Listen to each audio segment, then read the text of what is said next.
అద్భుతమైన అంశాన్ని 11వ new life pastors కాన్ఫరెన్స్లో ఇక్కడ మాస్లమణి కాన్ఫరెన్స్ సెంటర్ తేజస్వి నగర్ హైదరాబాద్లో మనము ధ్యానిస్తూ ఉన్నాం.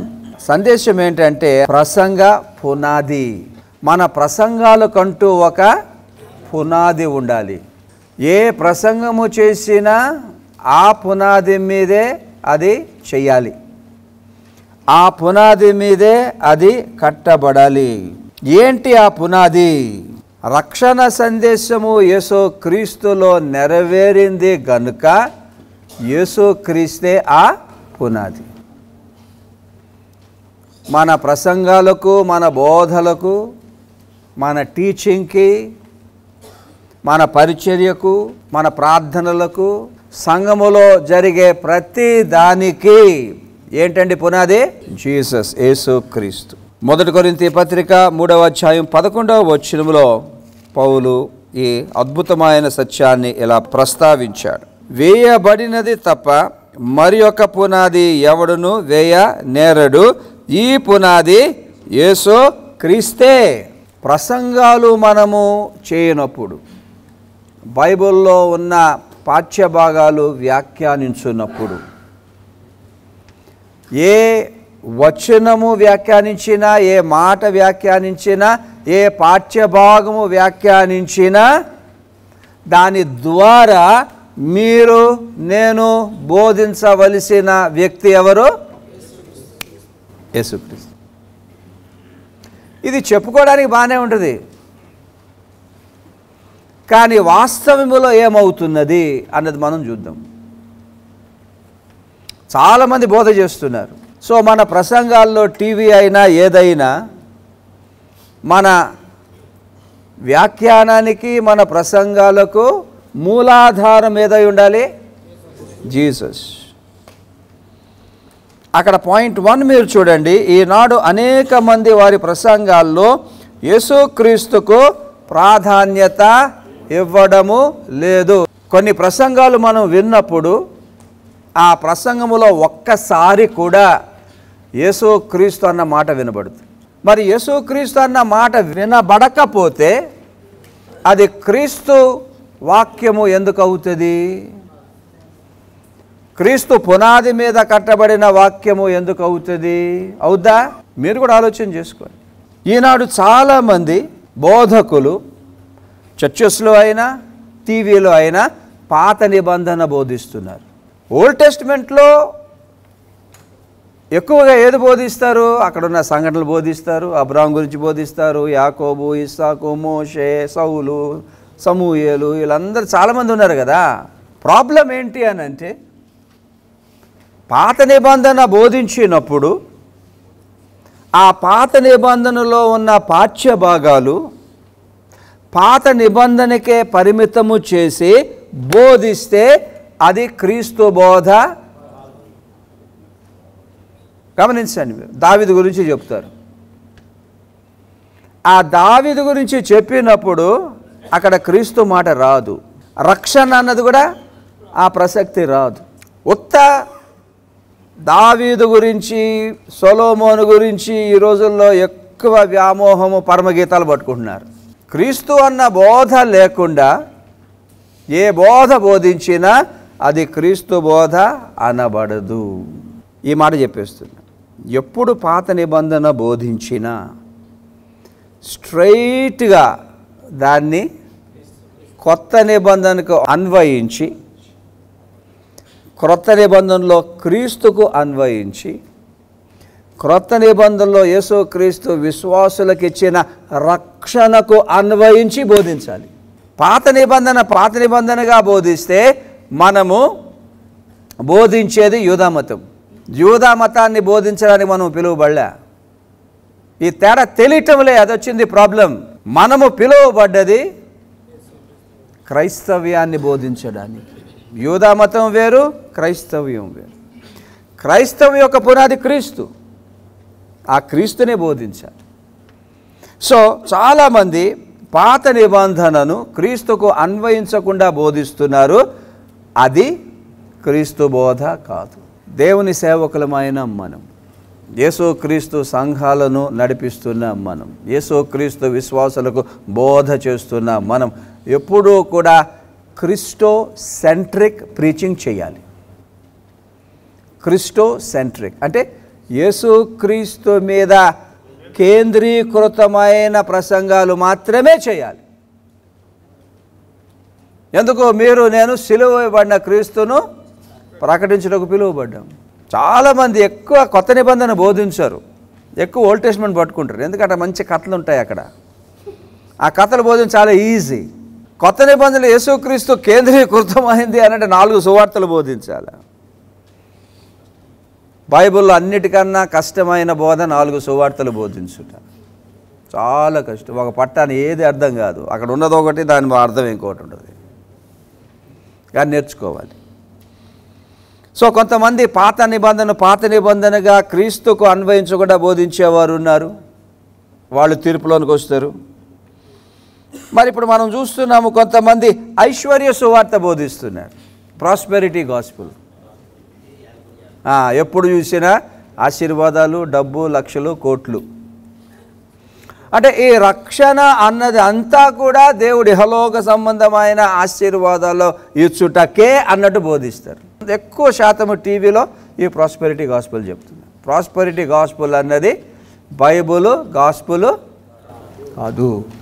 మొదట మీరు దేవుని రాజ్యమును, ఆయన నీతిని వెతుకుడి, అప్పుడు ఇవన్నీ మీకు అనుగ్రహించును. అందులో ఏ గాస్పుల్ ఉన్నది? రక్షణ ఉంది. మీరు దేవుని రాజ్యాన్ని వెతకండి, నీతిని వెతకండి, అప్పుడు కూడా ప్రాస్పెరిటీ గాస్పుల్ లేదు. అక్కడ ఏముందంటే మీకు ఏది అవసరమో దేవుడు ఇస్తాడు. మీ అవసరానికి తెలుసు.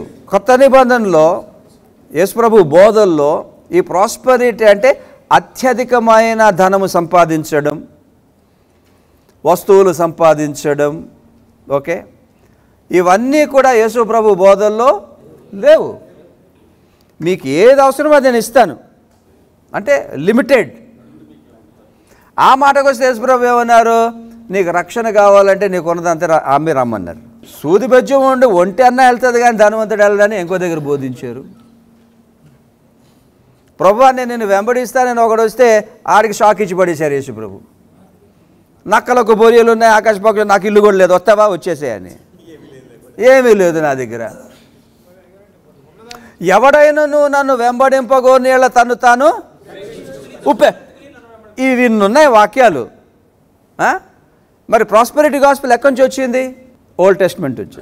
ఇదన్నమాట తేడా వచ్చింది. When you preach from the old testament you will preach prosperity.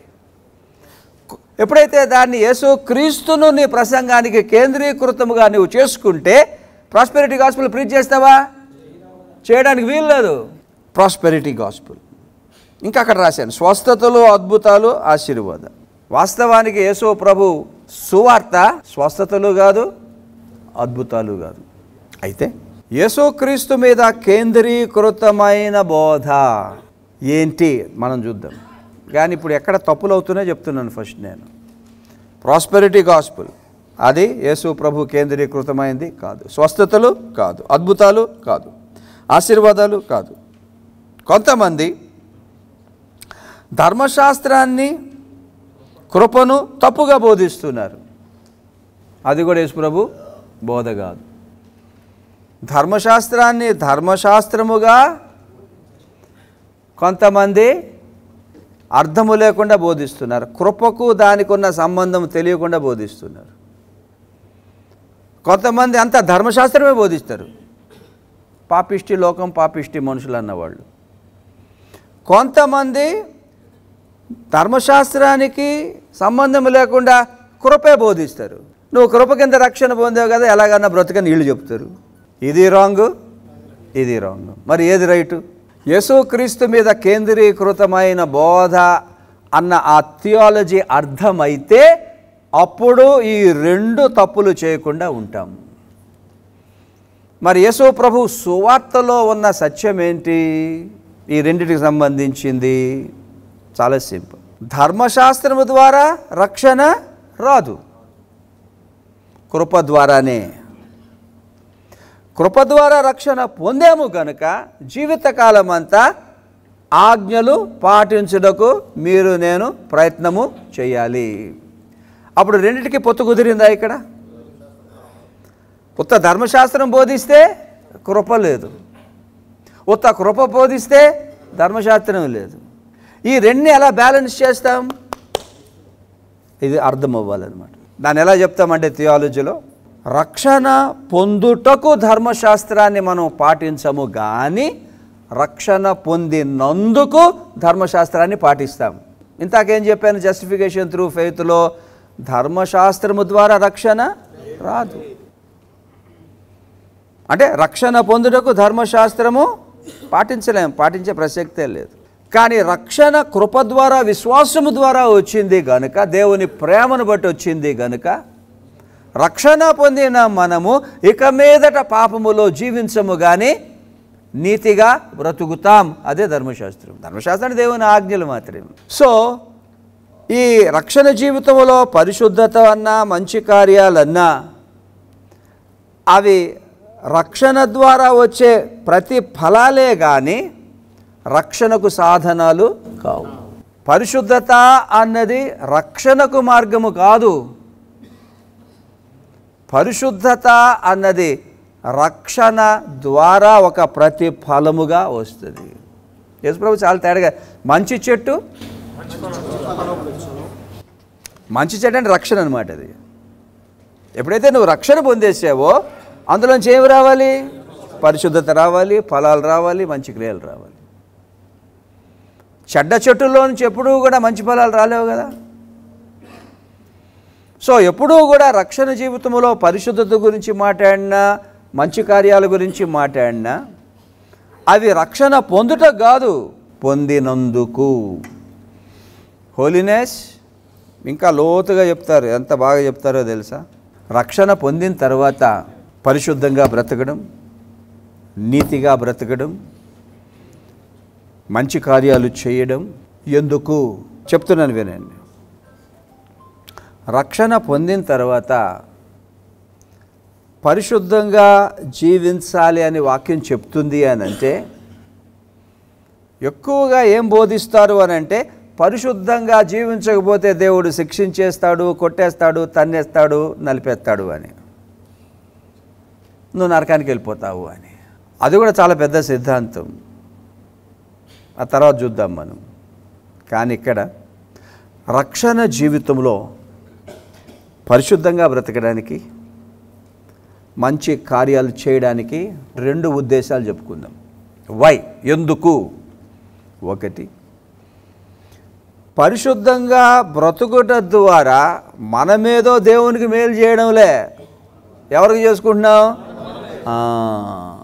ఎప్పుడైతే నువ్వు పాపములో జీవిస్తావో, ఎప్పుడైతే నువ్వు పరిశుద్ధంగా బ్రతకవో, అది నీకు ప్రాబ్లం, నీ ఇంటికి ప్రాబ్లం, నీ విశ్వాసానికి ప్రాబ్లం, నీ ఆధ్యాత్మికానికి ప్రాబ్లం, అన్నిటికీ ప్రాబ్లం.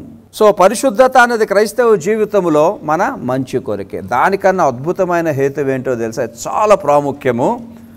రక్షణ జీవితంలో పరిశుద్ధంగా బ్రతకడము అన్నది దేవుని పట్ల మనకున్న ప్రేమను బట్టి. మోస్ట్ ఇంపార్టెంట్ ఇది. ఎందుకు పరిశుద్ధంగా బ్రతకాలి?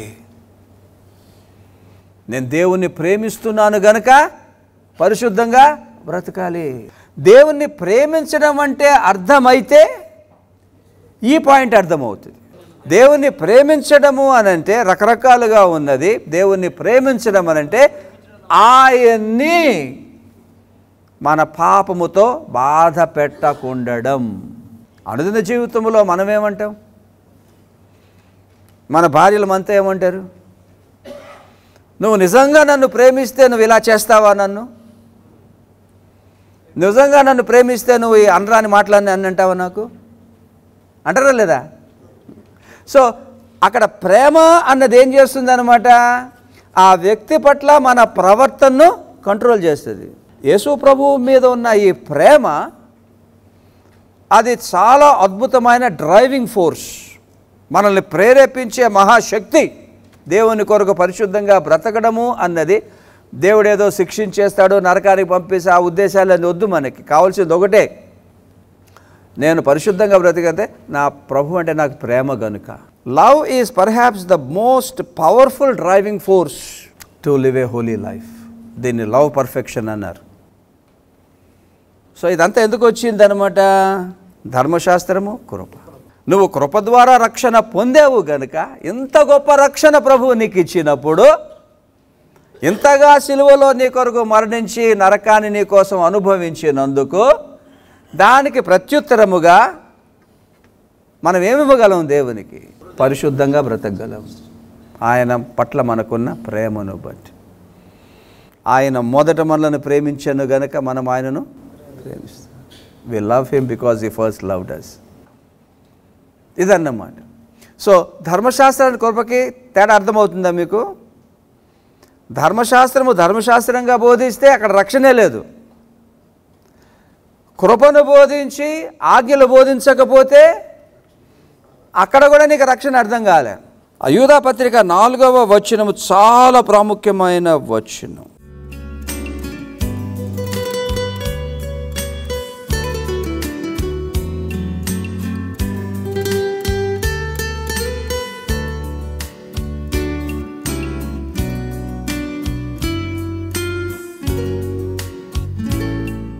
Very important verse.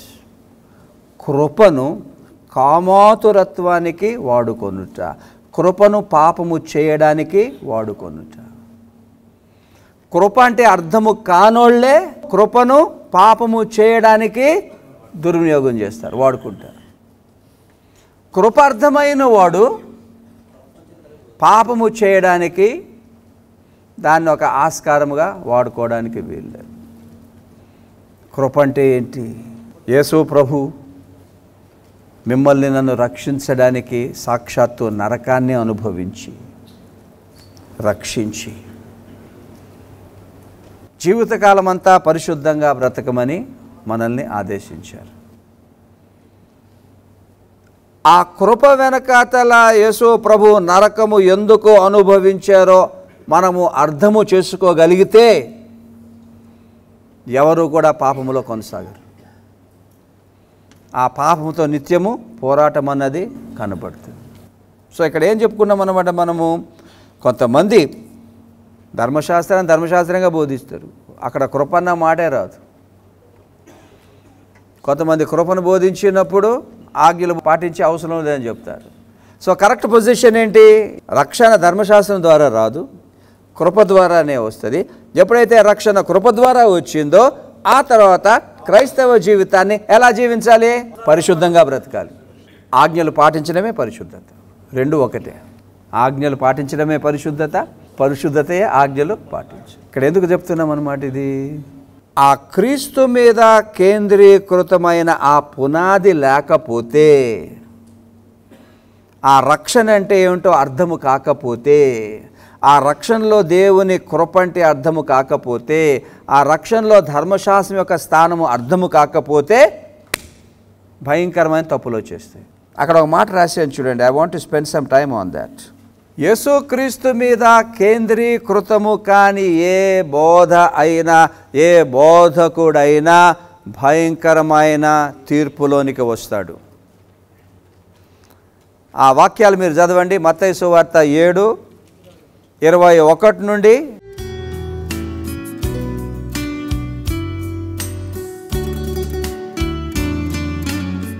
ప్రభువా ప్రభువా అని పిలిచి ప్రతి ఒక్కడు పరలోక రాజ్యంలో, కానీ నా తండ్రి చిత్తాన్ని చేయువాడు. సో అక్కడ మనకు కావాల్సింది ఏంటి? తండ్రి చిత్తము. యేసుక్రీస్తు అన్న పునాది. యేసుక్రీస్తు లాంటి పరిచర్యే దేవుని చిత్తం, యేసుక్రీస్తు లాంటి బోధే దేవుని చిత్తం. అయితే అక్కడ ఉన్న వాళ్ళు ఏమన్నారు?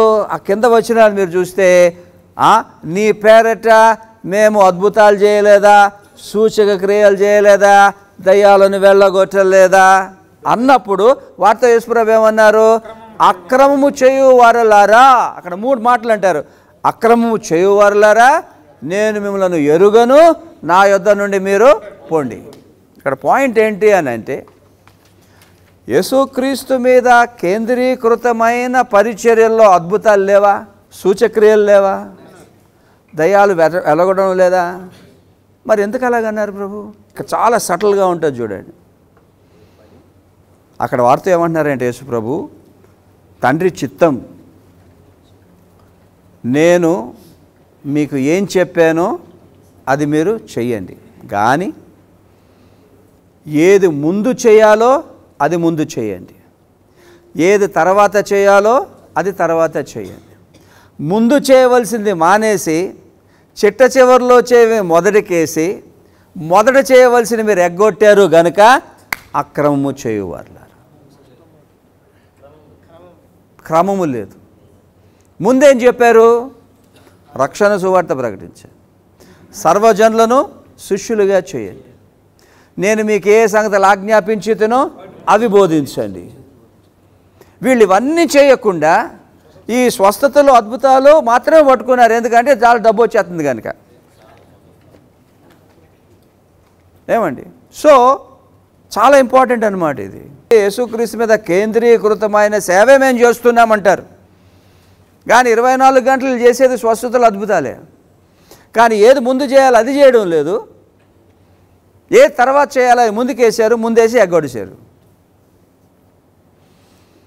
అయితే ఈ స్వస్థతలు, ఈ అద్భుతాలు, సూచక క్రియలకు యేసు ప్రభు అన్న పునాది మీద మనం పరిచర్య చేసినప్పుడు వాటి యొక్క స్థానము ఏంటి?